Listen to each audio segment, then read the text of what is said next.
नमस्कार दोस्तों, stock market studies में फिर से एक बार आपको दिल से स्वागत करता हूँ। तो इस वीडियो के अंदर मैं कुछ इम्पोर्टेंस ऐसे कंपनी के बारे में चर्चा करूँगा, जो बहुत ज़्यादा अपकमिंग टाइम में एक एग्रेसिवली ग्रोथ आने वाले हैं। तो किस तरीके से मैंने ग्रोथ को फाइंड आउट किया और मेरा व्यू क्या है, सब कुछ मैं डिस्कशन करूँगा, तो वीडियो को लास्ट तक ज़रूर देखना। तो सबसे पहले मैं डिस्कशन करूँगा Aditya Birla fashion and retail limited के बारे में, जिसको हम लोग एवीएफआरएल नाम से जानते हैं। तो Aditya Birla fashion and retail के ऊपर मुझे एक दोस्तों ने कमेंट्स करके उन्होंने खुद कहा कि सर आप जिस पैटर्न्स को यूज़ करके काम करते हैं, उसी तरीके से एक पैटर्न्स इस कंपनी के ऊपर देखने को मिला है। तब मैंने जब इस कंपनी के ऊपर फाइंड आउट किया, क्योंकि मुझे खुद में पता नहीं था कि इस कंपनी के ऊपर पैटर्न बना था कि नहीं बना था। तो चलो एक बार वो पैटर्न मैं आपके साथ शेयर कर लेता हूँ। सबसे पहले देखिए, कंपनीज़ के ऊपर कुछ इस तरीके से पैटर्न्स देखने को मिला। तो देखिए, जब पैटर्न्स बना था तब मैंने वीडियो बना के मतलब आपके साथ वीडियो यहाँ पे शेयर किया था। उसके बाद मुझे जब बीच में टारगेट अचीव हुआ, वो मुझे पता नहीं था। फाइनली मुझे कल के दिन ही पता चला कि एक्चुअली टारगेट अचीव हो चुका है। क्योंकि देखिए, जिस तरीके से यहाँ पे पैटर्न्स क्रिएट हुआ था, कफ विथ 100 पैटर्न्स। तो यहाँ पे कंपनी का ब्रेकआउट भी हुआ, ब्रेकआउट कन्फर्मेशन भी हुआ, रीटेस्ट किया तो इस जगह पे एंटी बना और फाइनली धीरे-धीरे करके वो टारगेट को अचीव किया। तो आप कहेंगे सर आपने अगर यहाँ पे एंटी बना था, तो आपको पता क्यों नहीं है कि टारगेट हो चुके हैं? एक्चुअली इस कंपनी के ऊपर मैंने कोई एंटी नहीं लिया। सिर्फ मैंने स्ट्रैटेजीज़ को फ़ॉलो अप किया, मैंने एंटी नहीं लिया, उसके पीछे रीज़न कौन-सा है वो मैं आपको बताऊँगा। तो सबसे पहले वो चलो रीज़न के ऊपर चले जाता है, क्योंकि कंपनीज़ के ऊपर जब मैंने डीपली रिसर्च किया तब मुझे पता चला कि कंपनी के ऊपर जो रेवेन्यूज़ है, वो चलो ठीक-ठाक है, मान ही लेता हूँ रेवेन्यूज़ ठीक-ठाक है, मगर इसका प्रॉफ़िट बुरी तरीके से खराब है। कंटीन्यूअसली लॉस मेकिंग कंपनी है। देखिए, मैं पहली बात, जो कंपनी हर क्वार्टर्स में लॉस कर रहा है, उसके ऊपर कितना भी अच्छा ट्रेड बने, मैं उस ट्रेड को कभी भी कंटिन्यू नहीं करता हूँ। उस ट्रेड को कभी भी एंटी पर्पस में नहीं लेता हूँ। हाँ, मैं वॉचिंग के पर्पस में मैं ज़रूर मार्किंग करके रखूँगा, मगर मैं ट्रेड नहीं लूँगा। तो इसीलिए मैंने ट्रेड जब बना था तब मैंने वीडियो आपको साथ शेयर तो किया था, क्योंकि जब ट्रेड बना था तब मैंने एक दोस्त ने मुझे कमेंट्स करके बताया था कि इस कंपनी के ऊपर एक ट्रेड बना है। तभी मैंने आपको बताया था मैं इस कंपनी के ऊपर कोई ट्रेड नहीं लेने वाला हूँ। सिर्फ मैं आपको टेक्निकली जो पैटर्न्स बना है, उसको मैं आपके साथ शेयर करूँगा। देखिए, होता क्या है कि टेक्निकली चार्ट पैटर्न्स देखिए शानदार तरीके से टारगेट अचीव किया। बहुत सारे लोगों के मन में यही क्वेश्चन रहेगा, शायद यहाँ पे एंट्री ले लेता, तो एक अच्छा खासा एंट्री तो मुझे मिल जाते।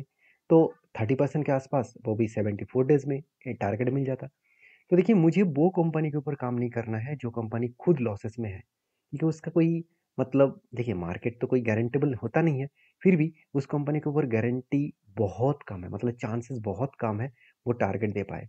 1-2 कंपनी तुक्के से शायद प्रॉफिट मिल सकते हैं। इसके लिए मैं अ, मेरा जो इन्वेस्टमेंट है, वो इस कंपनी के ऊपर नहीं करने वाला था। इसलिए मैंने इस कंपनी के ऊपर जब एंट्री बना था तब मार्किंग तो किया, मगर जब टारगेट हुआ तब मुझे पता ही नहीं चला। तो इसलिए मैंने इसको आपके साथ शेयर नहीं कर पाया। तो फाइनली आज मैं इसलिए शेयर कर रहा हूँ, क्योंकि मुझे लगता है कि लोगों को ये भी बोलना चाहिए कि जब कोई कंपनी के ऊपर पैटर्न क्रिएट होता है, वो एग्रेसिवली उस पैटर्न को फॉलो करके काम कर लेते हैं। आपको उसको फॉलो करके काम नहीं करना है, जब तक कंपनी का फाइनेंशियल डिटेल्स आपको स्ट्रॉन्ग ना लगे। दूसरी बात, कंपनी के ऊपर इन्वेस्टर के बारे में बात करूँ, आप देख सकते हैं अभी धीरे-धीरे करके म्यूचुअल फंड, एफआईआईज़ बाइंग कर रहे हैं। पहले बाइंग नहीं कर रहे थे। जब इसका एंट्री बना था तब बाइंग नहीं कर रहे थे। तीसरी बात, कंपनी के देखिए आरओसी, आरओई एकदम बेकार है और उसके साथ-साथ कंपनी के पी रेशियो भी अवेलेबल नहीं है। अगर मैं पी रेशियो एक बार देखूँ, तो चार्ट के हिसाब से पी रेशियो के एवरेज है 85 और कंपनी का अभी करेंटली पी रेशियो कहाँ पे चल रहा है, वो यहाँ पे चार्ट में मेंशन नहीं है। तीसरी बात, कंपनी के अगर साल भर के डेटा देखो तो देखिए 125% का लॉसेस। 125% का लॉसेस कोई भी कंपनी करते हैं, तो क्या उस कंपनी के ऊपर ट्रस्ट होना चाहिए? फिलहाल के लिए तो नहीं। बाद में अगर प्रॉफिटेबल बिजनेस हुआ तो वो ट्रस्ट बन सकते हैं। तो आदित्य बिरला फैशन जो लिमिटेड है, तो इस कंपनी आगे क्यों नहीं बढ़ रहा है? क्योंकि इसका जो सीधा-सीधा कंपीटिटर है, वो आप देख सकते हैं वी टू रिटेल है। ट्रेंड भी इसका सीधा-सीधा एक कॉम्पिटिटर है। साथ ही साथ देखा जाए तो रिलायंस ट्रेंड भी इसका कॉम्पिटिटर है। तो बहुत सारे कॉम्पिटिटर हैं। तो जिस तरीके से टाटा और रिलायंस इस फ़ील्ड में, फैशन फ़ील्ड में खुद को, बिज़नेस को अलग तरीके से फैला के रखे हैं, अलग तरीके से वो ग्रोथ कर रहे हैं, तो उन्हें उसको टक्कर देना इतना आसान नहीं होगा। तो शायद इसीलिए रिटेल और टेक्सटाइल इंडस्ट्रीज़ में कंपनी खुद के जो बिज़नेस है, उस बिज़नेस को वो स्टेबल नहीं कर पा रहा है।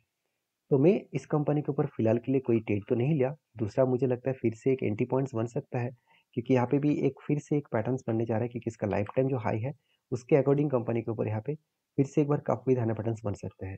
तो पहले से आपको डिस्कशन कर रहा हूँ, जब पैटर्न्स बनेगा तो मैं आपके साथ वीडियो तो शेयर करूँगा, मगर इस कंपनी के ऊपर मैं एंट्री नहीं लेने वाला हूँ, क्योंकि लॉस मेकिंग कंपनी के ऊपर मैं काम करता नहीं हूँ। तो आपकी क्या ओपिनियन है ज़रूर मुझे कमेंट्स करके बता सकते हैं। तो नेक्स्ट जो कंपनी है उसका नाम है एफएल इंडिया लिमिटेड। देखिए एफएल इंडिया लिमिटेड बेसिकली इस कंपनी के ऊपर मैं बहुत ज़्यादा पॉजिटिव हूँ। पॉजिटिव इसलिए हूँ क्योंकि जो चार्ट पैटर्न्स मुझे देखने को मिला उसके ऊपर जब पैटर्न्स बने, देखिए यहाँ पे भी same to same shoulder come big head, उसके बाद शोल्डर बने और फाइनली यहाँ पे ब्रेकआउट भी हुआ एंड ब्रेकआउट कंफर्मेशन भी देखने को मिले। तो ब्रेकआउट एंड ब्रेकआउट कंफर्मेशन देखने को मिला, रिटेस्ट भी किया, वहाँ से कंपनी धीरे धीरे करके ऊपर जाने का कोशिश कर रहा है। फाइनली इसका एक स्ट्रांगली रेजिस्टेंस कंपनी को मिला था, जो लेवल था करीबन करीबन 1508 रुपीज़ के आसपास। तो 1508 रुपीज़ के आसपास एक स्ट्रांगली रेजिस्टेंस था, उसको फेस किया, उसको ब्रेक किया, उसके बाद देखिए धीरे धीरे करके वो ऊपर जाने का कोशिश कर रहा है। तो मैं हमेशा आपको बोलता हूँ कोई भी लेवल्स को ब्रेकआउट करता है तो उस टाइम वॉल्यूम देख लीजिए। अगर वॉल्यूम हाई है तो बायर बहुत ज़्यादा एक्टिव है। अगर करेक्शन हो रहा है तो उस टाइम वॉल्यूम देख लीजिए। अगर उस टाइम वॉल्यूम लो है तो सेलर बहुत ज़्यादा एग्रेसिव नहीं है। तो यहाँ पे भी बायर एग्रेसिव है। तो मुझे लगता है जो सिचुएशन बना है उस सिचुएशन के बेसिस में कंपनी इस अपट्रेंड में जाकर करीबन करीबन 1818 तक जाकर टारगेट अचीव कर सकते हैं। जो एंट्री पॉइंट्स यहाँ पे मिला था, यहाँ से अगर टारगेट पॉइंट तक देखूँ तो 35% के आसपास रिटर्न मिलने का चांसेस है। तो ये टारगेट मुझे अगर 1 साल में मिले तो भी मेरे लिए बेस्ट रहेगा। तो कहने का मतलब है कि मैंने एफएल इंडिया के ऊपर ट्रेड क्यों लिया? क्योंकि आदित्य बिरला फैशंस के ऊपर भी सेम टू सेम पैटर्न्स बना था। तो उसके ऊपर मैंने ट्रेड इसीलिए नहीं लिया क्योंकि उसका फाइनेंशियल ठीक नहीं था। तो क्या एफएल इंडिया का फाइनेंशियल ठीक है? चलो एक बार देख लेते हैं। देखिए, इंस्टीट्यूशन म्यूचुअल फंड ने 6% होल्डिंग को 12% कर दिया। चलो यहाँ पे तो ठीक ठाक है। अभी एफएस ने क्या किया, 14% होल्डिंग को 15% कर दिया। चलो यहाँ पे भी ठीक है।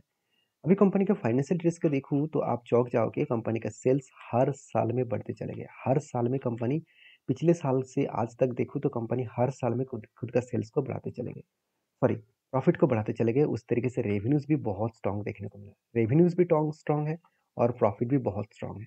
तो जो कंपनी का रेवेन्यू, प्रॉफिट और इन्वेस्टर सब पॉइंट ऑफ व्यू से देखें तो सब कुछ ठीक ठाक है। ठीक ठाक है मतलब अच्छा खासा परफॉर्मेंस हो रहा है। तो क्या वो कंपनी आपको लॉसेस दे सकते हैं? बिल्कुल नहीं, मेरे हिसाब से तो नहीं। बाकी मार्केट है, कुछ भी हो सकते हैं। आज अच्छा चल रहा है, कल अगर कोई नेगेटिव न्यूज़ आ जाए तो 20-30% क्रैश भी हो सकते हैं। तो ये मार्केट है, आपको यहाँ पे सूझबूझ करके सारी चीज़ों को समझ कर काम करना होगा। हाँ, अगर आप इस तरीके से कंपनी के ऊपर बुलिश है और आप सही तरीके से फंडामेंटल एनालिसिस करके बुलिशनेस दिखाया तो आपको अच्छा खासा ग्रोथ जरूर देखने को मिलेगा। तो नेक्स्ट जो कंपनी है उसके बारे में चर्चा करने से पहले रिक्वेस्ट करूंगा, इस वीडियो को पूरा का पूरा एजुकेशन पर्पस में शेयर किया जा रहा है। कोई भी बाय एंड सेल का रिकमेंडेशन मेरे तरफ से नहीं है। तो नेक्स्ट जो कंपनी है उसका नाम है बंधन बैंक। देखिए इसका हालत देख लीजिए। बंधन बैंक का हालत क्या है? बंधन बैंक को अगर मैं चार्ट के बेसिस में देखूँ तो कंपनी के ऊपर लगातार सेलिंग प्रेशर है, लगातार। जो सेलिंग प्रेशर यहाँ पे देखने को मिला तो वो नीचे तक आए तो कहाँ तक आ सकते हैं, मैं पहले भी डिस्कशन किया था, 153 लेवल तक आने का चांसेस है। तो यहाँ पे क्या गारंटी है कि यहाँ तक आएगा? देखिए इस गारंटी तो नहीं है, यहाँ पे एक पैटर्न्स को देखा जाए तो वो पैटर्न्स क्लियर कट एक अंदाजा दे रहा है कि कंपनी नीचे तक जरूर जाएगा। क्योंकि देखिए कोविड के लेवल में जो लो था 150 के आसपास, वही लेवल को वो टच करने के लिए बार बार वो लोअर लो बनते बनते नीचे जा रहा है। इसको कहा जाता है लोअर लो, लोअर लो, लोअर लो। मतलब ये जो लो बन रहा है इस लो को बार बार जो हिट करके जा रहा है, तो यहाँ से कंपनी एक बड़ा फॉल दिखा सकते हैं, एक बड़ा सा करेक्शन यहाँ पे दिखा सकते हैं, जो करेक्शन कंपनी के लिए एक प्रेशराइज क्रिएट कर सकते हैं। और मुझे लगता है कि इस तरीके से सिचुएशन बनेगा, कंपनी के और भी करेक्शन होगा। क्योंकि अगर मैं कंपनी के फाइनेंस को देखूं तो फाइनेंस में कुछ इस तरीके से सिनेरियो देखने को मिले, बीच में कंपनी बुरी तरीके से प्रॉफिट डाउन हो गया था, इस बार प्रॉफिट को रिकवरी किया। अगर रेवेन्यूज को देखा तो रेवेन्यूज तो ठीक ठाक हो रहा है। तो रेवेन्यूज तो ठीक है, प्रॉफिट कभी कभी बुरी तरीके से खराब हो रहा है। तो वही कारण की वजह से कंपनी के ऊपर सेलिंग प्रेशर है। तो मुझे लगता है नेक्स्ट जो सपोर्ट जोन है, उस सपोर्ट जोन 150 का जो सपोर्ट जोन है, कोविड के टाइम में जो सपोर्ट जोन था उसी लेवल तक आने का वो कोशिश करेंगे। अभी आपके क्या व्यू है इस कंपनी के ऊपर जरूर मुझे कमेंट्स करके बता सकते हैं। क्योंकि इस कंपनी के ऊपर इन्वेस्टर की अगर राय देखूं तो म्यूचुअल फंड और एफएस तो क्वांटिटी को सेल्स नहीं किया, बाइंग करके रखे हैं। प्रोमोटर के पास भी अच्छा खासा होल्डिंग्स है। अभी मुझे एक चीज़ मुझे देखना है, वो है म्यूचुअल फंड इस कंपनी के ऊपर क्या कर रहा है। देखिए म्यूचुअल फंड चुपके से यहाँ पे अगस्त मंथ में अच्छा खासा क्वांटिटी एडिंग किया। मुझे सितंबर का डेटा चाहिए, सितंबर का क्वार्टर का रिजल्ट, सॉरी सितंबर मंथ का रिजल्ट।